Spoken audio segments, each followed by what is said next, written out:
Good afternoon. On behalf of the Academic Committee of INSOL India, I welcome you today to this panel discussion on the launch of our first paper that is being released by the committee titled An Analysis of Continuation Bias under India's Insolvency and Bankruptcy Code, written in partnership with Red Intelligence. Just to briefly introduce you to what the Academic Committee does, we aim and we are striving towards encouraging, supporting, and promoting research on India's insolvency reform by collaborating with industry experts, as you will see on the panel today, academics, think tanks, and practitioners to ensure that there are trends which are being monitored regularly on the functioning of the law, and that if there is any scope for change which must be introduced, then there is research to corroborate such efforts. Now, today we are launching a paper as part of our first effort to begin this research. This research paper on continuation bias has been written by me. I am Gausia Sheikh. I'm a member of the Academic Committee of INSOL India, and I work as a legal analyst with Red Intelligence. The way the event will start is that I will make a presentation on the paper, and then we have an absolutely stellar panel to discuss the issue of continuation bias. I'll just briefly introduce our eminent panelists. We have Mr. Bahram Vakil, the founding partner of AZB Partners, who is also a key member of the Bankruptcy Law Reforms Committee, which is the brains behind the policy behind the IBC. We also have Dr. M.S. Sahoo, who was the first chairman of the Insolvency and Bankruptcy Board of India, which is the insolvency law regulator in India. With them, we also have Ms. Aparna Ravi of Samvad Partners. Not only has she contributed to research on the subject of insolvency laws in India, but is also involved in several live cases.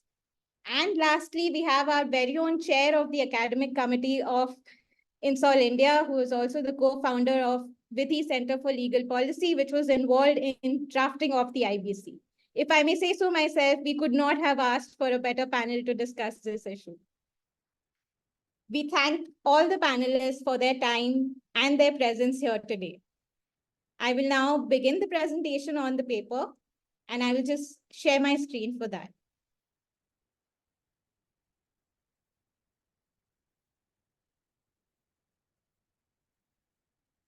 Now, before we even start to understand the concept of continuation bias, it is important that we go back to the basics a bit.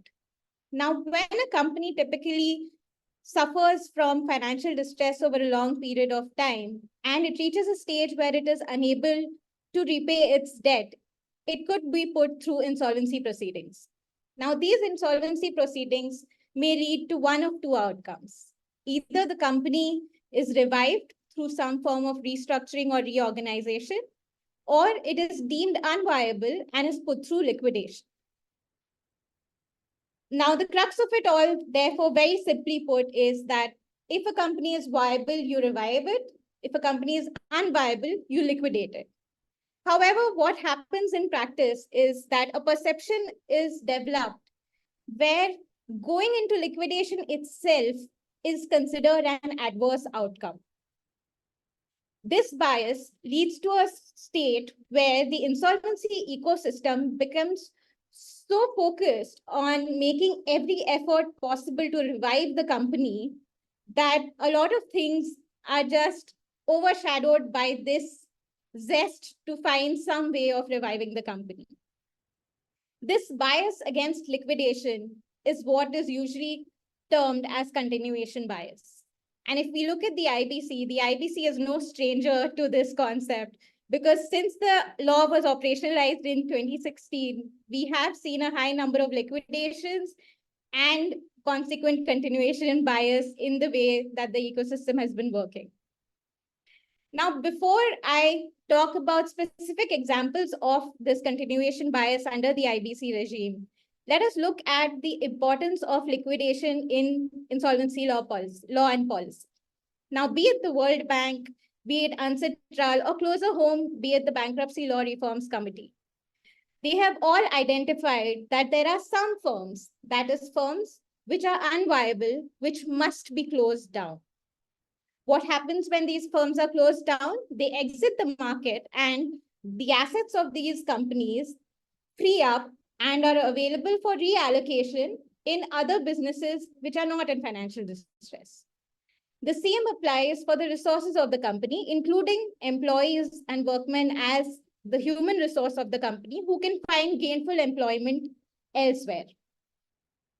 But now what happens when continuation bias creeps in?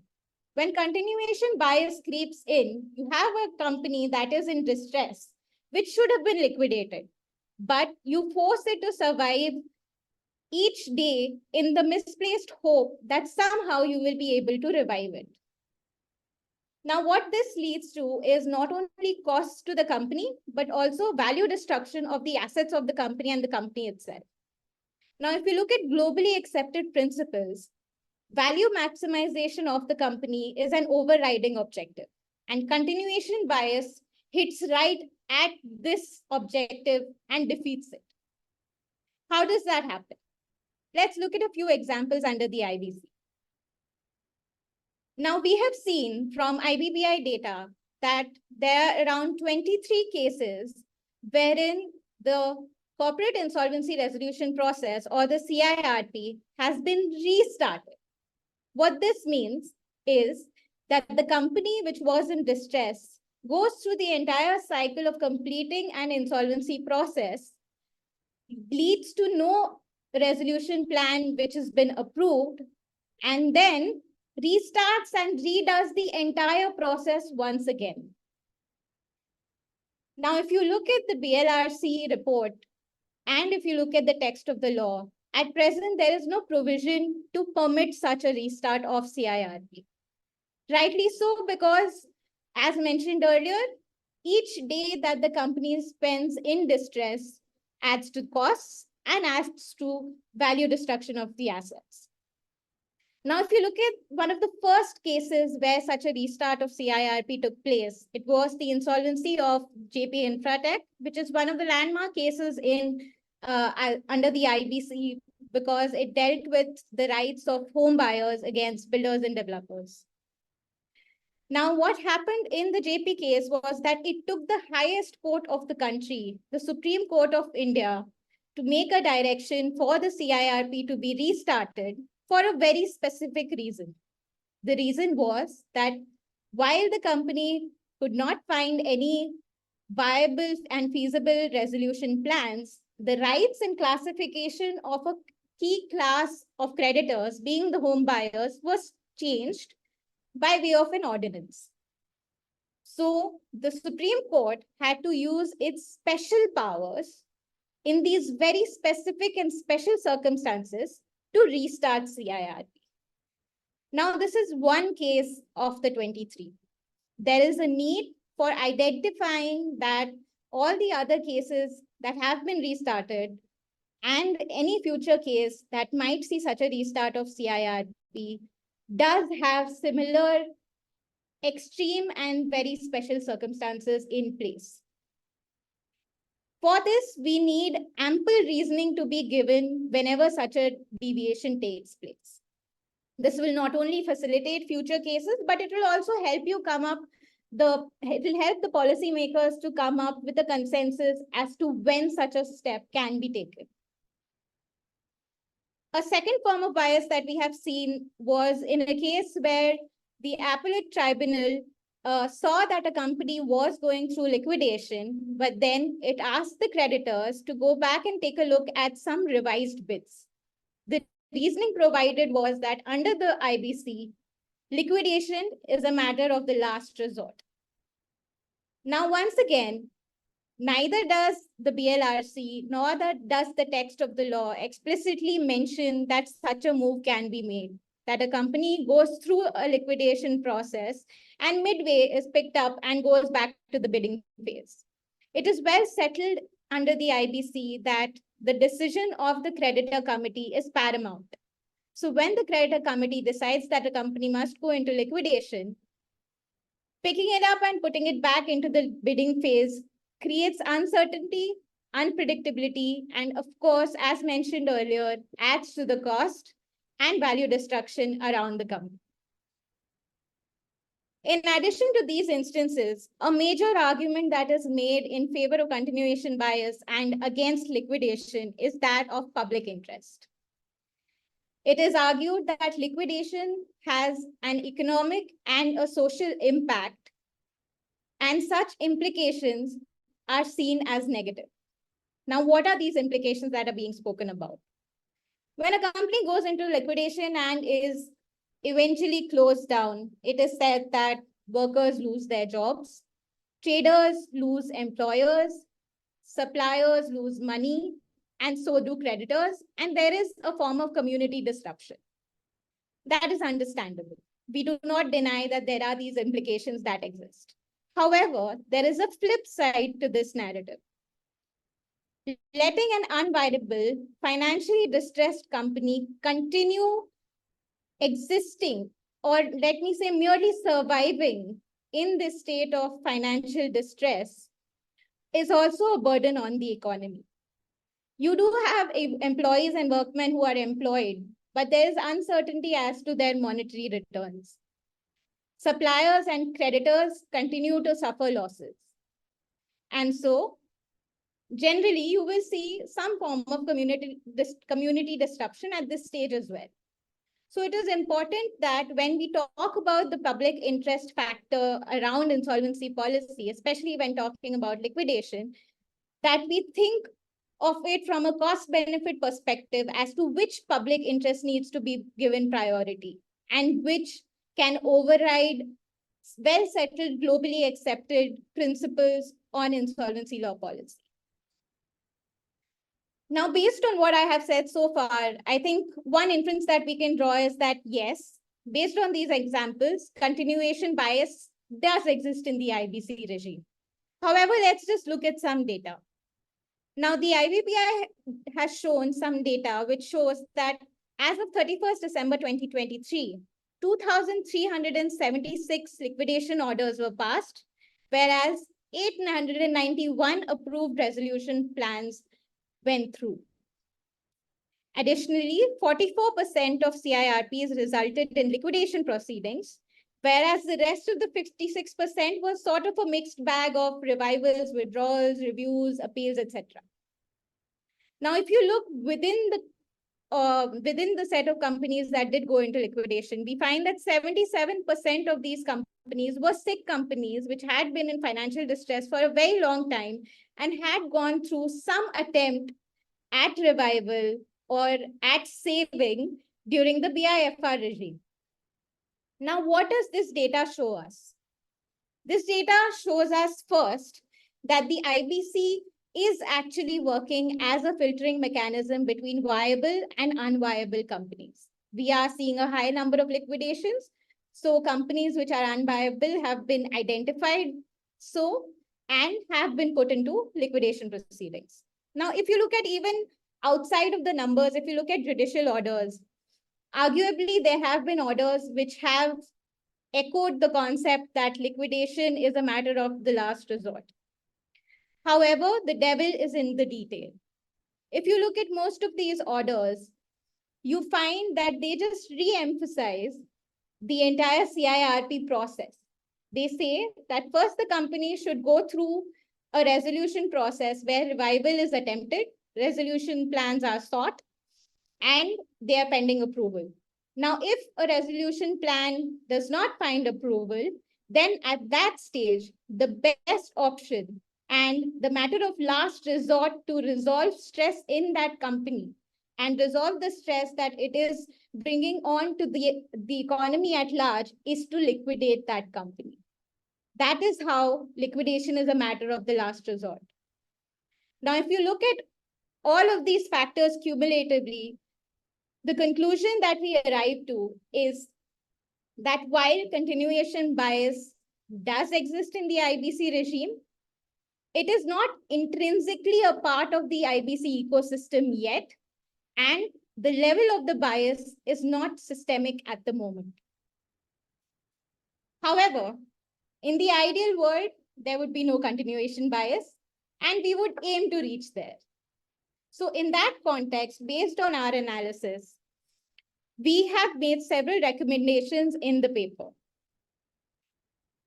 Now, one of the first recommendations that we make is that now that we have identified at least two forms of procedural variations that are taking place in the IBC regime, it is important that there is reasoning for these deviations, that these deviations are tracked, and that there is some consensus and some direction given as to when such deviations can be made, if at all. Secondly, judicial orders must be read, interpreted, understood, and discussed holistically. You cannot look at just buzzwords or pick up a sentence from a part of a judgment and say that that is what the courts are saying. There is a need for delving deeper into what the orders are saying and what the context of what the judges are saying. Thirdly, in a very recent conference, I heard Dr. Sahoo mention that while it is important to reform the market, it is also important to market the reform. Now, the IBC has been around for a while, but I think there is need for refreshing the memory of the public and the market as to the key principles and the first principles and key aspects of the law, especially when looking at matters such as liquidation, which are a little jarring to the public in general, so that they understand why the law says the things that it says. And similarly, like advocacy of this kind, there has to be training of stakeholders to also give them this refresher. We also hope that today's event and the paper following the event is an attempt in such advocacy. Lastly, we find that there is scope for more research on this subject. Let's look at just the reallocation of assets. Now, we can say that liquidation is important because it allows you to reallocate assets which were just lying there in a company which is not viable. But for that to happen, we need a developed market for assets for companies in liquidation. And it is also possible that maybe the market has not developed to that extent. And that is a known fact, because of which there is a bias against liquidation where stakeholders might prefer to rather go ahead with several attempts at revival such that the company retains its low valued assets than to bring these assets into a market which is either non-existent or is not developed enough. Secondly, when you talk about the public interest of livelihoods that are at stake when a company goes into liquidation, it is once again important that we study the labor market to understand what is the paths that employees and workmen of liquidated companies take and where they go in on the job market and what are the incomes that they receive after leaving such companies. It is only when we have all of this information and data that not only will we be able to bring some clarity on whether continuation bias exists in the IBC, but also if it is recognized that it does exist, then we can show this information to the stakeholders, to the market, to the public at large, and explain to them that there are benefits to liquidation. With this, my presentation comes to an end. Thank you very much for listening so patiently and attentively. To the audience, I would just like to say that if you have any questions for the panelists now that we begin the panel discussion, you may please post it in the Q&A segment of the app, and the questions will be taken up at the end of the panel discussion. I will just stop sharing my screen and then we can begin the panel discussion. Now, to start with, I have a question for Bahram sir. So now the analysis that we have done, sir, has shown that there is nothing in the law which would per se lead to a continuation bias. But we do see deviation, especially in the form of procedural variation. Now, as someone who was a part of the policy thinking of the law and is also involved in a lot of live IBC cases, would you say that there is a need to introduce changes to the law to ensure that such variations don't take place? Or do you think that some form of guidance and a reinforcement of policy principles would be enough to prevent continuation bias? Yeah, thanks a lot, Gausia. Thank you very much, Insol. Very nice to be amongst good friends, and we've had a good journey together. I hope all of us agree with that. And of course, to the audience for participating on a Friday afternoon, thank you.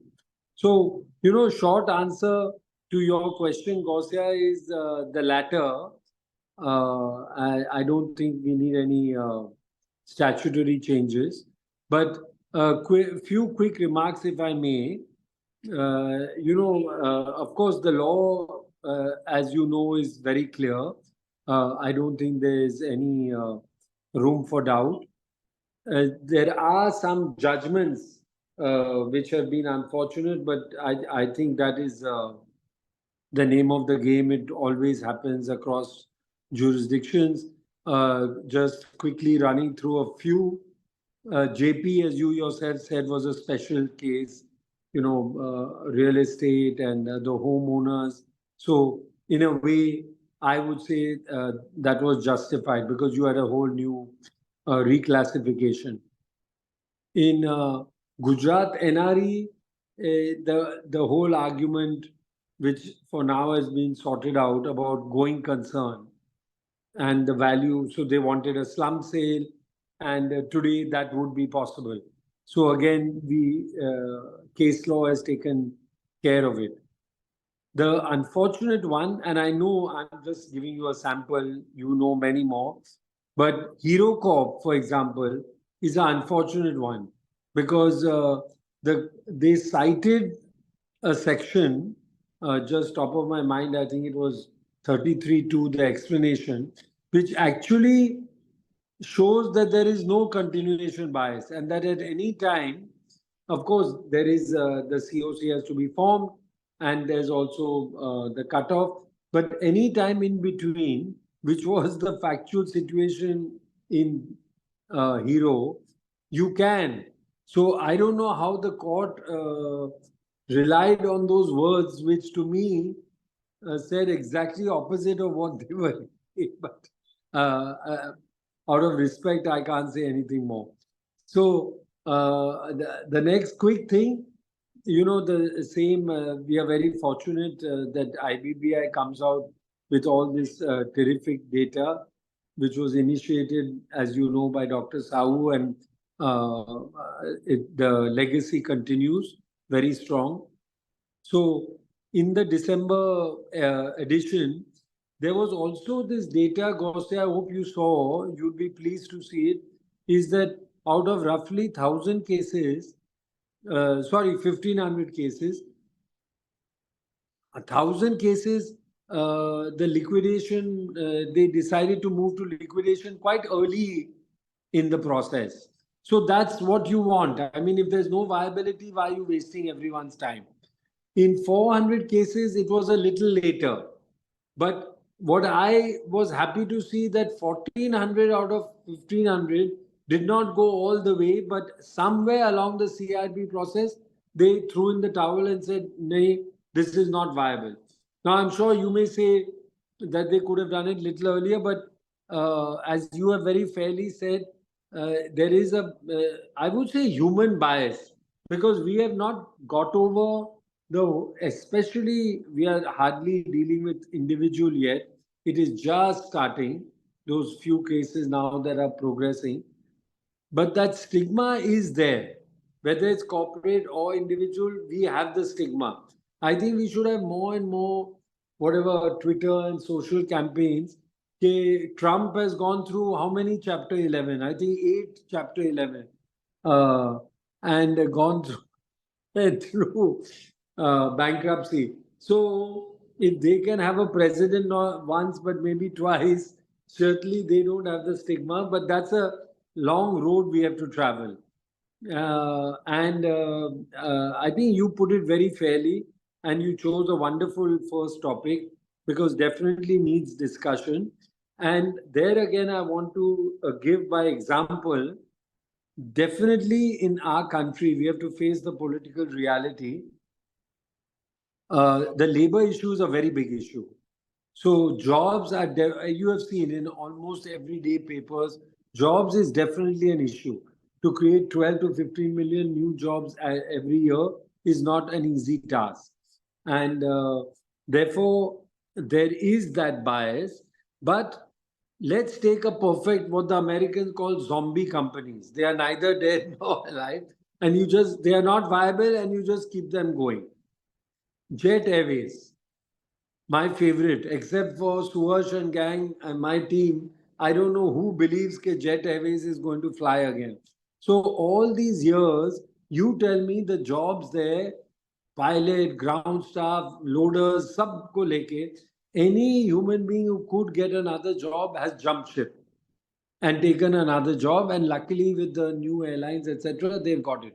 So keeping that zombie alive actually has not helped in jobs and has destroyed value in a very big way. And I fear that Go may go the same way. So I think that's a good example. As you said, we need to do more research and find out that even for jobs, because the government will be very focused on that. That is for sure. So, coming to your question again, no changes required. Law definitely does not have a bias, but I think IBBI again can put down some guidelines so that that viability issue, as you say, which is a crux of it, that how to balance this viability versus maximization of value, because that is a core tenet of IBC. So the timing on that. So put some guidelines, some guardrails, so that that is kept in mind, and you decide sooner than later on the viability, because that will also save value rather than destroy value. So some of those steps can definitely help us focus on this very important issue. Thank you so much. Thank you. Thank you so much, sir. Thank you for your candor and for the very comprehensive response. And actually, what you just mentioned is what takes me to Dr. Sahoo, and my next question, which is for him, is that genuinely, what would you say are some steps that the regulator, that the IBBI can take to mitigate and to eventually eliminate continuation bias that we are seeing in these procedural variations? Having been the chairman and having been at the helm of the regulator and initiating so many amazing initiatives, such as providing this very valuable data which lets us analyze whether there is bias, I would just like to hear from you on what you would say the role of the regulator is. Thank you. Thank you so much. The one thing regulator can do is just stop providing you the data. Then you would never say that there is a continuation bias. And okay, no, I do not entirely agree. Thanks to INSOL and your efforts, but I don't entirely agree with the thought process of this actually. And this has a kind of hinting at that the continuation bias is emanating from adjudicating authorities, not from committee of creditors, not as much from law. Law subject, we are saying that we can discuss about that, and you are saying that, and I entirely agree with Mr. Bahram Vakil that please don't look for solutions in law. And I will go one step further, disagreeing from him. Don't look for solutions from guidelines. Don't look for straight jacket path to be led for you, and you will work on that. And if something goes wrong, you will say, I did this way. The authority which did that is responsible. I do not want to take any commercial call. A company is feasible, viable. The law expects that market has wisdom. It is their money. And courts have been giving so much respect to market that they have wisdom. And wisdom is not just having knowledge, actually. Wisdom is the highest form of understanding. And at that level, that is why we have not reduced it to a formula. Otherwise, IBC could have told that if X exceeds Y, then rescue it. If X falls short of Z, then close it. Did not do it. Did not ask for any formula, though the market has evolved some formula for evaluation of the resolution plans. But law still says that please go by voting, and voting will reflect your wisdom. And there is no formula. It can't be told that, can you say that if you at all want that formula, guidelines, those things, can you say that of the 3,000 companies which have been liquidated, of them 300 should not have been liquidated? Or can you say that of the 800 rescued, 200 of them should not have been rescued? If you can do this analysis and come out, then you can mathematically prove there is a continuous bias or not. Just giving isolated examples of JP does not help. I have 100 other examples, like Gotiranga Minerals, where NCLT on the day of admission passed the liquidation order, didn't even appoint an IRP, told that you are appointed as liquidator, go ahead.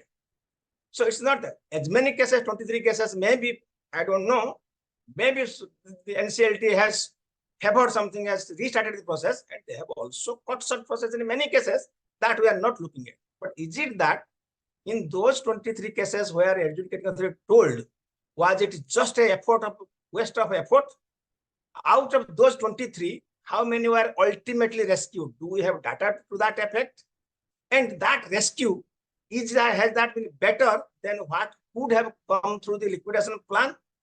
So I think the real solution is having the ability, have the capacity among the decision maker to distinguish on day one, this is a gone case, not viable, and therefore law was changed. When you're asking about change in the law, in fact, law initially did not have any bias, but people believed that there is a bias because people have to run the process up to 180th day or run the resolution, get resolution plan, invite that. But law was changed in between, and law change was that clarification was given that you can do it on the days yours is constituted. Also, that threshold was reduced for everything, and for this also threshold was reduced from 75% to 66%. So actually the law is facilitating that please take a quicker decision. And if you see that resolution plans are being approved today, on average on 800th, 900th day or 1000th day, there is a continuous bias in that. People are actually trying their luck till 800, 900, 1000 days. Is it adjudicating authority coming there?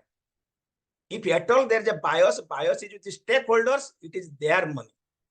Adjudicating authorities may have come in a few cases, but there's a tendency on, well, many of us have, blame the law, blame the authority, because that is the only thing we can do, and we don't have to take any responsibility as a stakeholder.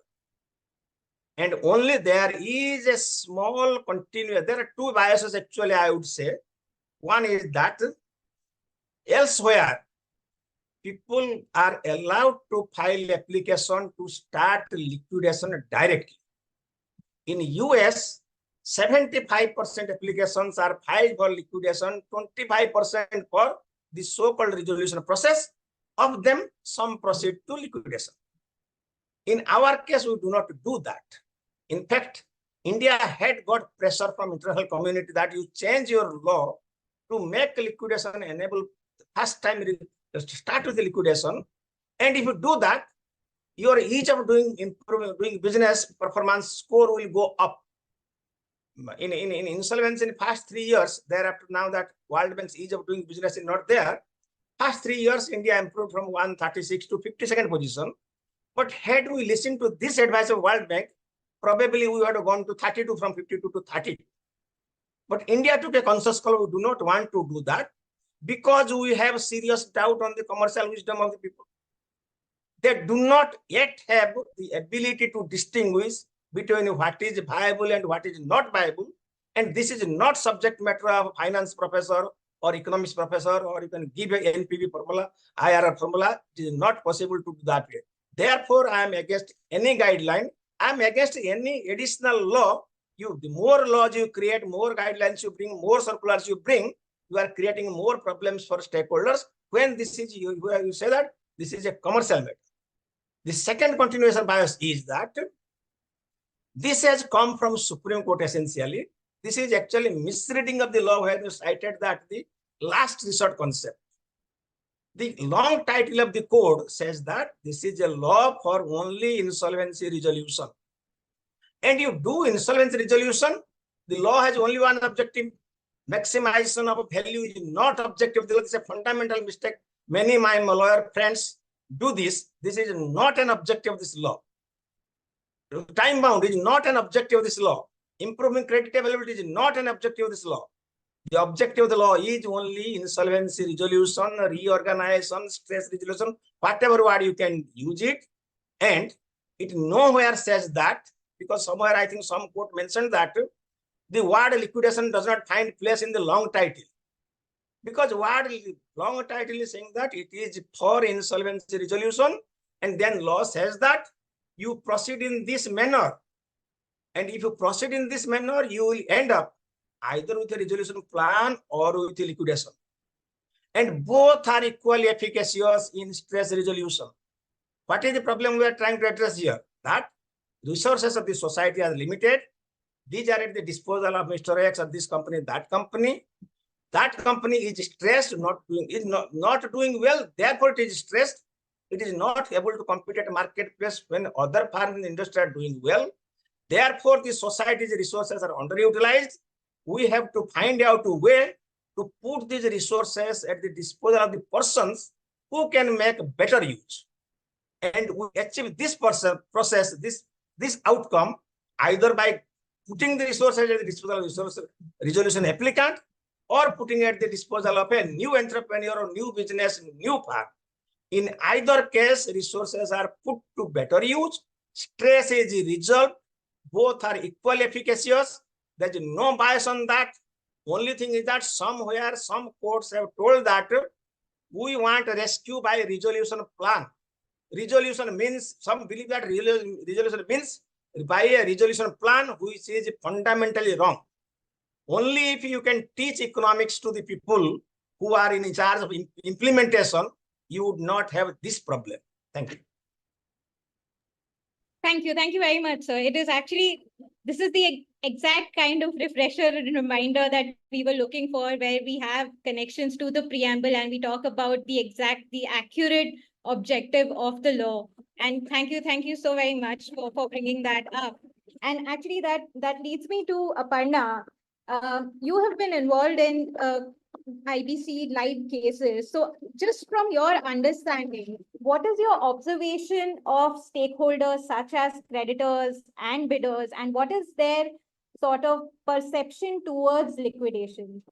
Even in terms of the lawyers involved in these processes, what would you say is their perception towards liquidation today? And do you see that the company law era, erstwhile perspective of liquidation being the death of the company, do you still see that standing, and do you still see that alive in the minds of these stakeholders?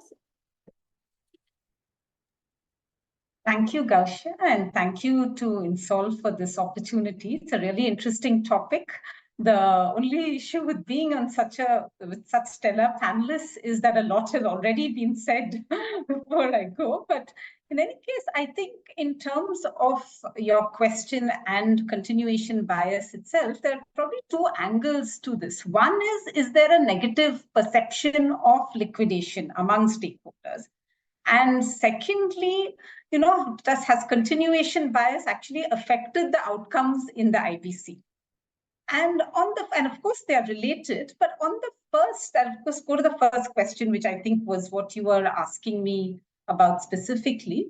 And the law is very clear. I mean, I agree with Bahram and Dr. Sahoo that there is really no need for amendments to the law or even guidelines on this. It's very clear that that there's a resolution plan is possible. If not, the company does go into liquidation, and there are fixed time periods as well. So I don't really, and most stakeholders in the process do understand this. And we can see that from the number of liquidations that have actually happened, including many that happened prior to the end of the CIRP period itself. That said, there is, and I think it's human nature that people prefer some sort of continuation of the company or revival. There's also talk of employees losing their jobs, the labor market. So those are issues that do come up in these cases. And I think some of these judicial pronouncements as well, and a lot of it comes from reading them, not in a holistic manner, but ad hoc, just taking a paragraph out of it. And there are a number of state pronouncements that refer to liquidation as a last resort. And actually, when you look at the language in many of these decisions carefully, it sort of fits basically, the reason they say liquidation is a last resort is because the IBC is not intended for recovery of dues. But actually, that is not the purpose or the sole purpose of liquidation at all. Liquidation has a lot of other beneficial reasons if a company is not viable, including basically reallocating assets, maximization of value. So because of the ways, unfortunately, some of these judgments are not just worded, but also if it does help a lawyer in a case, of course, they will use that to argue for an extension. And that is something I have seen some of in my experience. It's not across the board. I don't think there's any sort of systemic bias towards against liquidation because of this negative perception. But definitely one thing I have seen is that in many cases which suggest a sort of liquidation or continuation bias that allows is when a lot of parties do use this to ask for further extensions of time to the CIRP period itself, right? Either on the basis that a resolution is around the corner, or even sometimes that a 12-day withdrawal, a settlement is around the corner. And in those cases, because of some of the ways that these judicial decisions are worded, basically taking specific paragraphs from there, it is something that I have seen. I don't think it is very systemic. And coming to the point on outcomes, I do think, and here I do agree with Dr. Sahoo, that we'll have to think about how to measure continuation bias. Because it's not, I'm not sure it's necessarily if we say there have been this many liquidations and this many resolutions, whether that suggests there is continuation bias or there is no continuation bias. Because in some cases, if CIRP extends for a very, very long time and then ultimately it goes into liquidation, that again is not the best outcome if liquidation should have been decided earlier.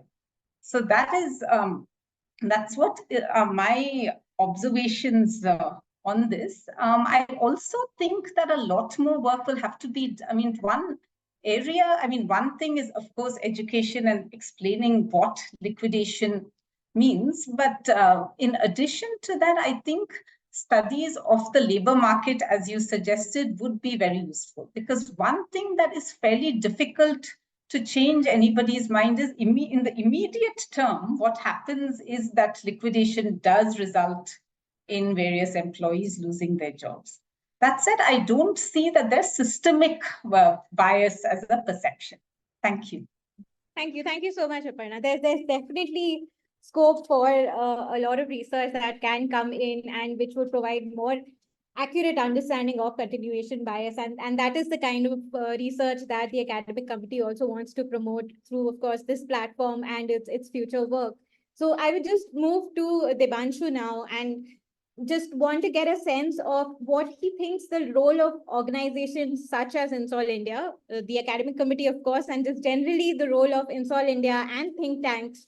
How do you think they are equipped in tackling issues like continuation bias, for which you can see some examples, but as we have spoken about and as Aparna also mentioned, that it's not systemic yet. So what would you say is the role of these organizations? Yeah, thank you so much, Gausia. And before I get into that, as you know, both Bahram and Aparna were part of the Bankruptcy Law Reform Committee, and the BLRC had the advantage of looking at reasons for failure of the old laws before they designed the new law. And believe it or not, the reason the law was designed in the manner it was designed was this continuation bias under the old laws. So therefore, it's a strange irony that we are discussing this today, because both under the Sikh Industrial Companies Act and the Old Companies Act, this was a huge problem. Like, in high courts, if you ever got a case admitted, even after it got admitted, a liquidation order would never be given on similar grounds. Liquidation is a measure of last resort. There is public interest involved. You have to preserve jobs, so no liquidation. Similarly, under BIFR, they actually documented cases of pro-rehabilitation bias of BIFR, and therefore it's a failure.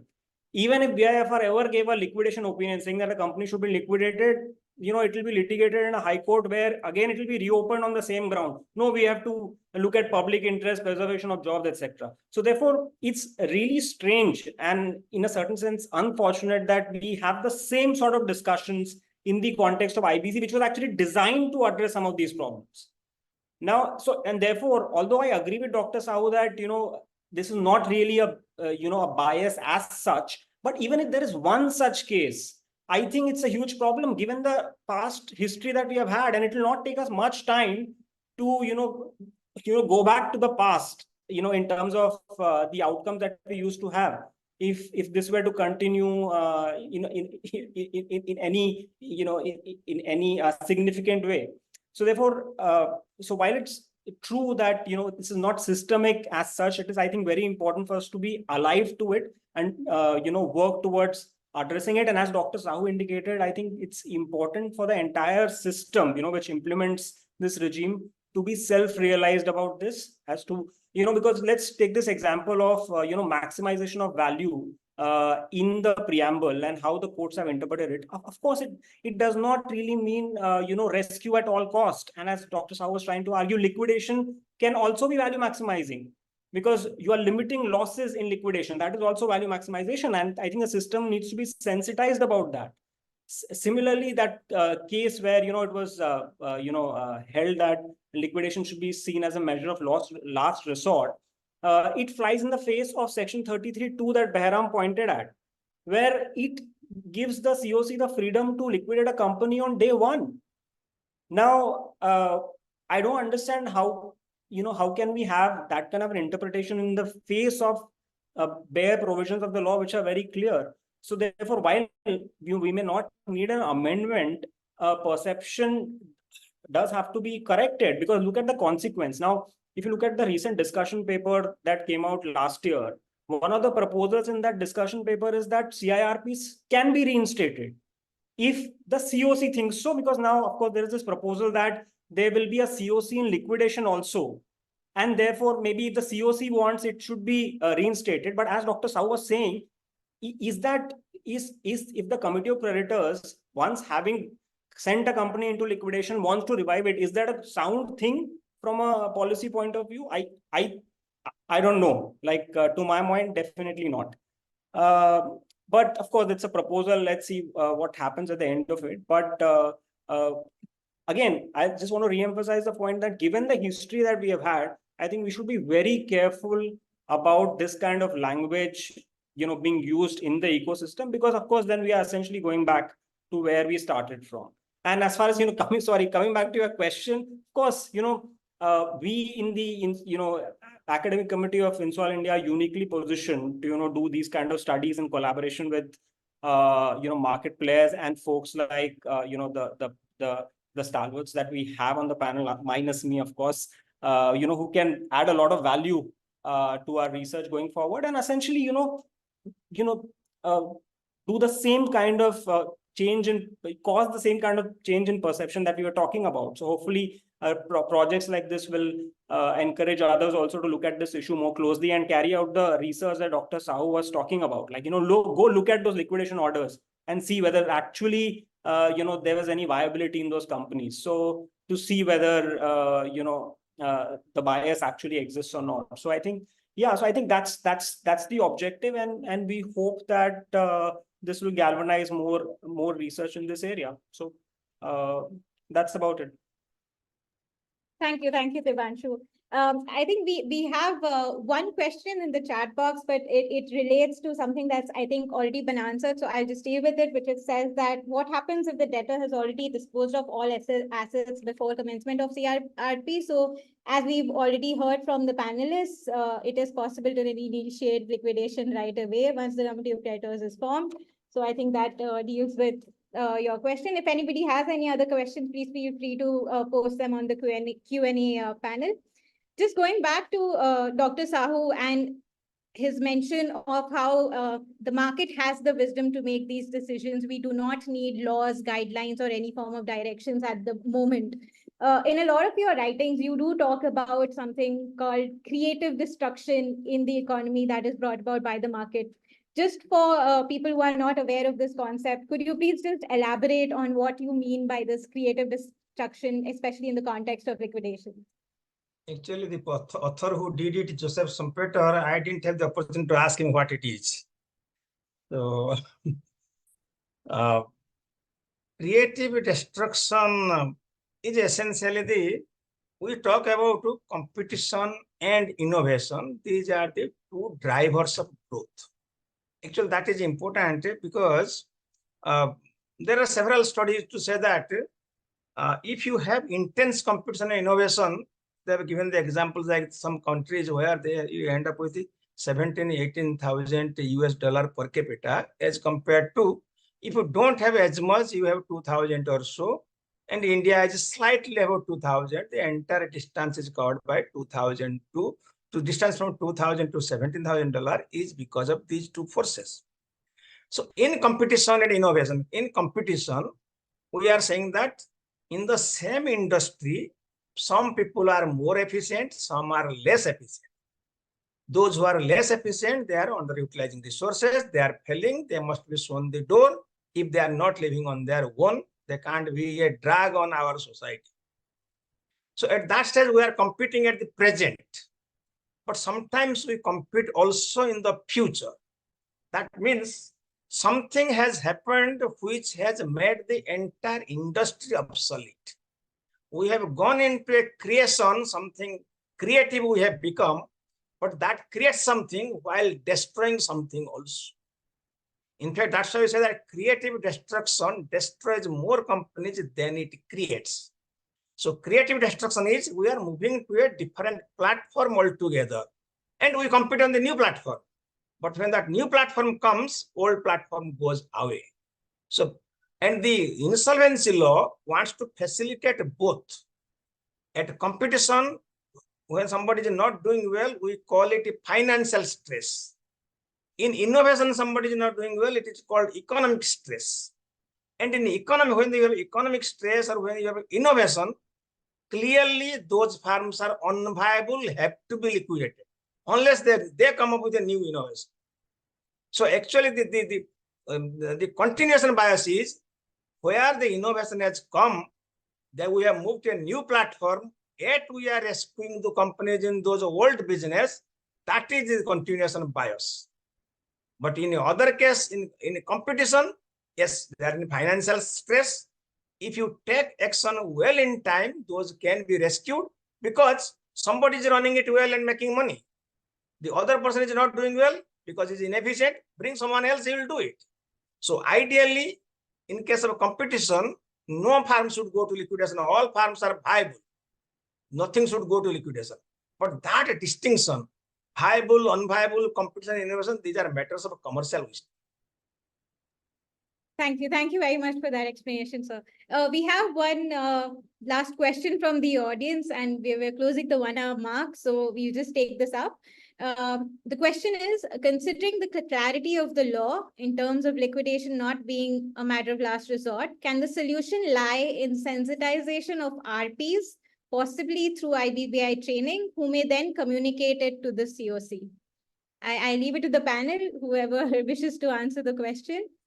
The crux of it being that, do we need some form of training for the RPs as well to be able to handle? No, I think, Gausia, comes to what Dr. Sahoo was saying. That, it's up to the stakeholders and we can't keep blaming the adjudicating authorities.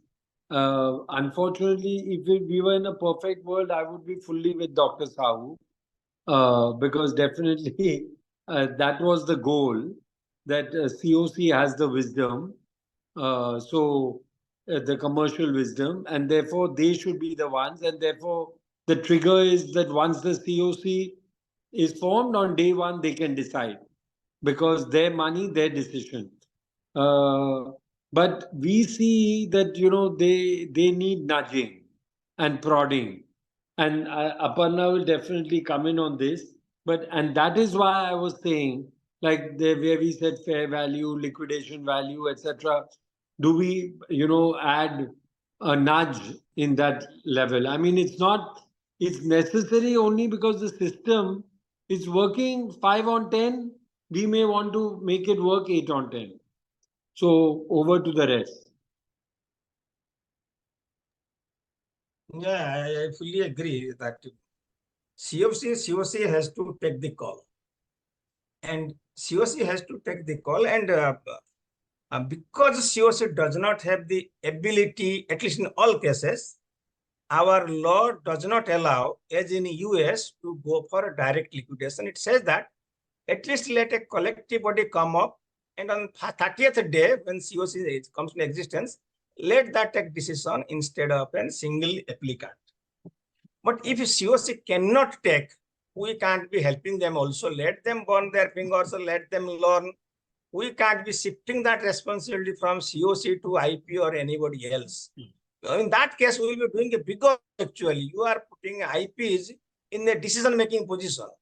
IP has no role in decision-making, it's only facilitator. It will ensure that nobody is trampling on the rights of another person. All those things it will do. It will run the fairness, transparency, Swachhata kind of thing. All those things IP will do. But IP we should not, and we must not make it the decision maker. It is a COC. If they do wrong, let them suffer.